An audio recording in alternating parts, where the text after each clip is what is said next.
experience said, this crowd is something else.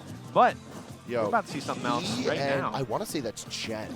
Yeah, that's Jen. Yep. So we have Mr. E and Jen playing right now. House of 3000's own fighting off against currently unsponsored, free player, free agent, Mr. E, one of Long Island's finest, breaking out his signature Marth here. And I know he's been having a little bit of a character crisis, but he brought back the old flame from Smash 4, the character that helped put him on the map last night to phenomenal success. And I feel like he's going to be putting out a good deal of a battle against Jen, just because one thing that I feel the sword characters are able to bring against Palutena is that they're able to zone break. Marth has eternally been the premier zone breaker of Smash, constantly able to keep someone at a distance, but then also disrespect the distance that someone else covers. And mouth the gape, I see your reaction, AG. What is it that Jen managed to do that is throwing you into shock? Literally oh my God, he had E, like he had his number, he had his friends' numbers, man. Oh my God, he is doing everything correct. The down tilt into the frame trap, into the punish, like into the smash attack to take that first stock. He's looking lost. And Jen looks right at home on Smashville right now, man. I cannot.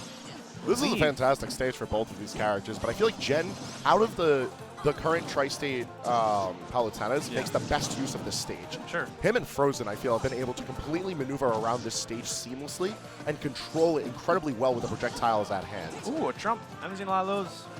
Yeah, it's a bit harder to get those now because characters just sort of lock onto the ledge, but Mystery always in his roots, man. The Dolphin Slash to cover the wake up. And a big combo, but nice little forward air for the combo breaker.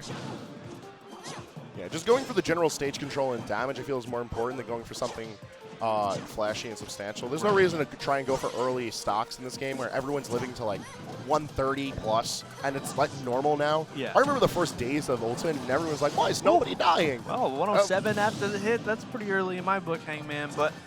And that's what I'm talking about. 107 is early. Yeah. And that's just indicative of the skill that we've got for the players that are on board. On his jump. Very good stuff from E. Something never changed. Evens it right back up after, honestly, it's kind of just been Jen's game. I don't know anymore. He's putting the hits together. Mystery, I feel, has always been one of the best players to play off the heel because he's someone who he rides off of intuition. He rides off that feeling, that vibe he gets out of the match and just flows with it seamlessly. Because of that, he's always been the comeback kid. He's always been someone who can effectively play regardless of it, if he's got a wild lead or if he's moving in a manner where it's like, could he lose the set at any moment? All right, and it seems like the theme of the day, these uppies out of shield. Oh my God, great counter. Uppies out of shield, so great to punish, hitting the shield, but E has been doing them a little too often. Hasn't been able to get punished though. Jen is still having trouble finding the hit after E pops out with the Dolphin Slash, but back to knock him off stage. Oh wow, that was sick coverage. Right there we saw something that I feel a lot of players need to integrate more into their offstage play, and that's using directional air dodge to supplement recovering to the stage. Exhausting your jump and your up B too early, it's not going to snap you to ledge anymore. Magnet hands is not nearly as big of a feature as it was in previous iterations. Because of that, using the directional air dodge to help move you closer to the stage, so important for so many characters. Oh, all right. Jen trying to mix up the aerial timing with the back air, no such luck. The dash attack into rollback is going to get a hit with that up tilt. Nice use of the platform, like you said, Hangman. Up throw. No. We're so used to seeing that kill around this percentage. I'm sure he expected that to be it as well. Yeah. But I definitely thought he would go for it. Did not expect it to kill, but geez, that neutral air from center stage almost doing it too. Wow. Bold get up attack. The parry on the back air. Another up throw. All right. It's still not going to do it, man. Close, honestly. There's not a lot of kill throws in this game. It's something that it's just going to be something to get used to. Yeah, jump got clipped, and that's going to be game one in favor of E. In a nail biter, you said it yourself, the comeback kid after getting the tour of Smashville, whether he liked it or not from Jen. He brought it right back with some really clutch moments. I think when he caught his jump in that second stock, all of a sudden it was Eric's game to lose. And he did not, thankfully, because he's playing well today. The Smashville pick for game two makes all the sense in the world. I feel like it's still just a really strong pick for Palutena. I feel like there was nothing wrong with the stage itself, more so just he's nice. Yeah, he's nice. He's just good with it, man. Yep. It's really what it comes down to sometimes. But we are going to see it one more time. See if we can, I don't know, if Jen can stay as composed as he was in those first couple of minutes, I think we'll see a different result, but he is playing with a new fire, I think, after he was able to sneak that game out. Yeah, one of the features of E as a player, I feel like goes unnoticed is how well that he rolls with momentum. Yes. Like, yeah, he might be able to come back from incredible heights, well, but if you give him the lead, he will take that inch and grow it a mile. And Jen has to be careful about that. He has to take a quick reversal, do something grindy to stop E's momentum, or else this could be a very quick game, too. Oh, my goodness. You're not joking, Hangman. Already that really meaty aerial, almost sending Jen to the blast zone. Still stuck on the ledge, trying to find a roll in, but no such luck. Back throw this time. Decent adaptation from E so that he doesn't waste the potential kill power of the up throw. And also, just stage control. That's all you really need to do. Yeah. Like, look at how much damage E has been able to rack up in this. Oh, wow, but jumping into that side B is not exactly what he needed. Wow, big back air, catching the jump up, but gonna get back to the ledge, see what the action is. Another trade, catching the roll on. Okay. Taking the scenic route. Nonetheless, gets himself back. Into a forward throw, and then trying to make it back to the center stage, just gets him beat up again. Like you said, he has just been keeping him at the ledge, and then finding a grab to get him back to the other ledge. And ooh, that is an ugly trade, but both players are going to return themselves back. E patient on the recovery because of explosive flame. All right, looking for the anti-airs with the up tilts. Up throw at 185, Hangman. We learned a new thing today. It'll kill eventually. Eventually. It takes a while. But, like you said, E is fine with playing that game. If he's got the lead, he will take every percent he can get, 1% at a time if he has to. Although neutral are going to be adding, like I told you earlier, it might be one of the best combo tools we're seeing in the early meta, but that move kills. Like, you're moving into the blast zone whether you like it or not. Speaking of, E trying to take Jen early on a ride here.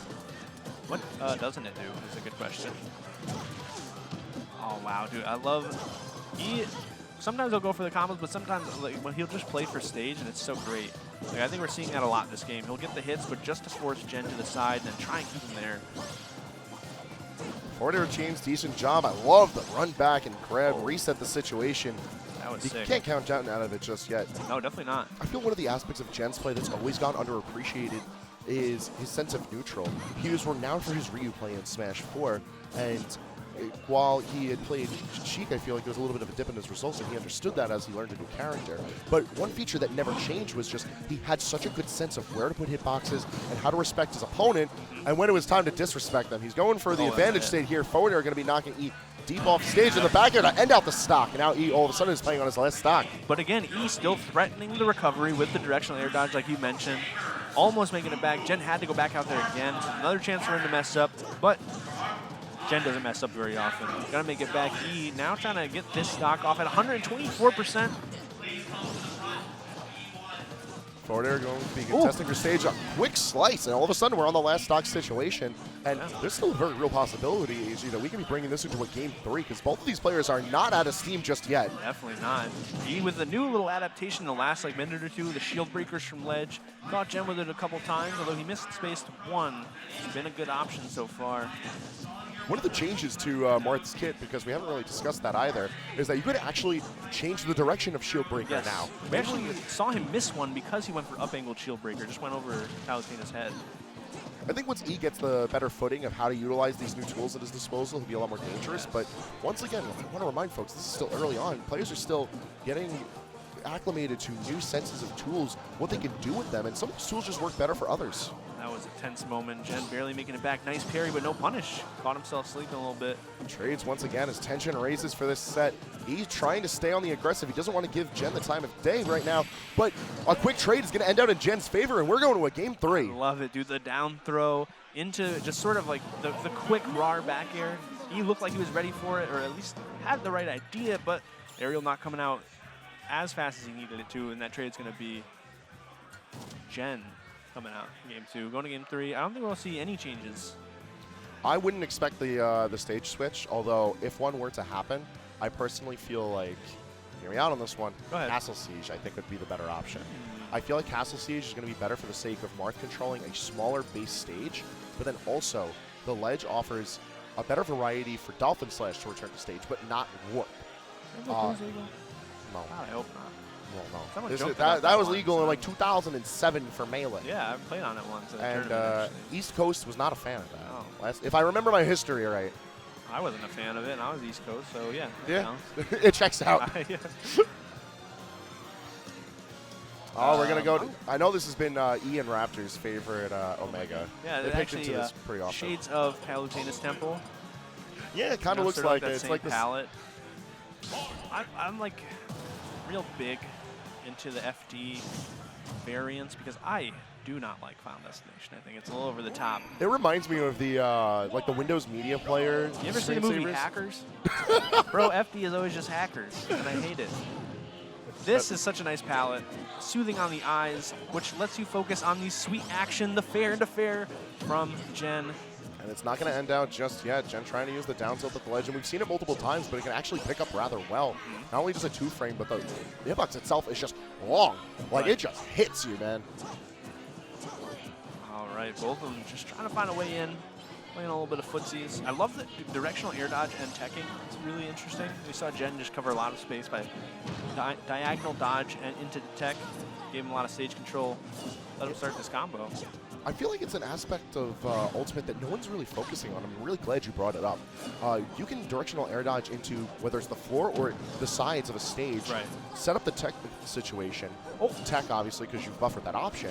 And more importantly than not, what it's doing is it's changing the momentum of how you're maneuvering yourself. Right. And I feel like movement is so emphasized. Huge F tilt from E. The spacing around the aerials from Jen takes that way earlier than either player was probably hoping for or It's expecting. also the fact that Marth is practically at maximum rage right now, so he got big knockback right now. Oh wow, the run up F tilt, ambitious decision, but the dash tag gonna do it instead. Yeah, forward tilt now, instead of being just a general footsies tool for Palutena, is actually one of her kill moves. Right. Like, not only is it far-reaching, but it just ends you. Oh my god, near, fair. 45%. And, oh, can we get one more? All right, well, the fans a little disappointed, but maybe later. Yeah, I feel like Explosive Flame, in general, is a good stage control tool for Palutena, but not in this particular matchup. I feel like he is so viscerally aware of the type of space that his opponent can cover, and one thing we've seen from E constantly throughout the set is every time Explosive Flame is around, he's either moving out of it so that he doesn't have to respect the space, or he just jumps right over it. He does not even attempt to let Jen garner any stage control with it. It is pretty low risk, though, so you can just throw it out, and sometimes it works. But real quick, the down angle dancing blade, so sick for me. All those extra hits caught Jen off guard, wasn't able to sneak in that back air for the stock. But we have the, yep, there it is, down throw bear. Shout out to that dude in the back, by the way, he freaked me out. On the glider. Oh yeah, all the ones that are on the, oh, the footstool, gross. I love the backgrounds of Plateau, it's so nice. All right, no. Oh, that's a regrab for me. Jen's going to sneak in that nair, knowing he's going for that jump from the ledge. And another one, but this time he sneaks the aerial in, back in center stage. This is actually terrifying ledge play from Jen, because at any moment, Jen can just end this set if he so chooses. But he has been doing a great job of keeping the pressure up. Even go over the aggressive forward smash. Yep. Oh, wow, the armor from the dash tech coming in, runs it right back. Oh, wow. I mentioned this earlier, but whenever the attacks involving the shield and those attacks being dash attack and back air from Palutena, she has that upper body invincibility. Yep. And it's so safe to poke with those. Not only is it a potent enough attack, we've seen dash attack kill, we've seen back air kill, but they're decent combo tools, and they're just safe. And you need that safety when you're fighting against the likes of Mr. E. I love that movement. The false jump to air dodge down is a functionally regular get up, but caught E a little off guard, but he got right back on guard and took that stock. Now it's a matter of seeing how Eric can bring this back now. He's keeping up the pressure against, and he's just continuously moving forward. Jen's had the lead this whole game 3, but at this point it's looking like it's slipping out of his hands more and more. Yeah, I think you can see him try to get these back airs and dash attacks, just trying to take the stock. He knows this could be it if he lands them, but that's the problem, is he's not mixing it up enough. He's ready. Yeah, we just saw back air, back air. Oh, nice air dodge to the ledge, Look though. at these. He is constantly occupying the space with hitboxes down here, going to be cleaving the air in front of him. And look at the percentage lead that Jen had. It is completely evaporated. And it's about to, be overlapped. In fact, E now with the lead, Jen at the ledge. Jen's got to do something crazy. And he's got to do it a few minutes ago, but back air well spaced is going to end it, and Mr. E is going to take it over Jen. Jen could not stay composed when he needed to, and E, Hop off my glass. like you said, man, he just stayed stoic through the whole thing. Got the hits when he needed to. Knew exactly what Jin was looking for. Made sure he didn't give it to him and took the set. Indeed. Really happy to see Mr. E taking his footing here with Marth. He wasn't too confident about Marth very early on, which is why he was trying to play around a lot of different types of characters.